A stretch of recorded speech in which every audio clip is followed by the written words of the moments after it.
गोष्ठी में आप सभी का हार्दिक वंदन अभिनंदन करते हुए अपनी स्वरचित कविता प्रस्तुत करती हूँ। शब्द शब्द अक्षर शब्दाक्षर, हम कवियों के लिए एक बहुत ही एक शब्द इसका जो अर्थ होता है, इसमें मैंने कुछ अपनी पंक्तियां लिखी हैं। शब्दों से कविता यूं ही नहीं बनती है, शब्दों से कविता यूं ही नहीं बनती है। माँ सरस्वती जी जब कंठ में बैठती हैं, अपनी दया दृष्टि से शुभाशीष देती हैं। माँ सरस्वती जी जब कंठ में बैठती हैं, अपनी दया दृष्टि से शुभाशीष देती हैं, तब कहीं जाकर एक सुंदर कविता सजती है। शब्दों का कलफ लगाना पड़ता है, भावों का इत्र छिड़कना पड़ता है। बरसात से पहले ही छतरी खोलनी पड़ती है, ठंड से पहले ही रजाई ओढ़नी पड़ती है।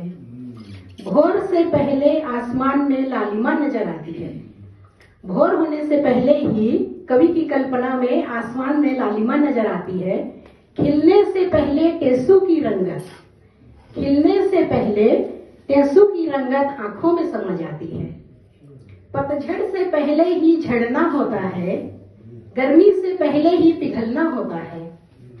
शब्दों के भावों में बहकर रोना होता है, प्यार के सुहाने सपने देखना होता है। पागल प्रेमी के केस कोरों में हाथ फेरना होता है, दो प्रेमी का मिलन न हो तो आंसू बहाना पड़ता है।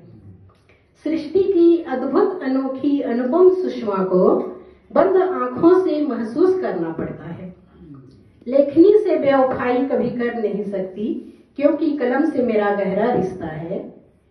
शब्दों से कविता यूं ही नहीं बनती।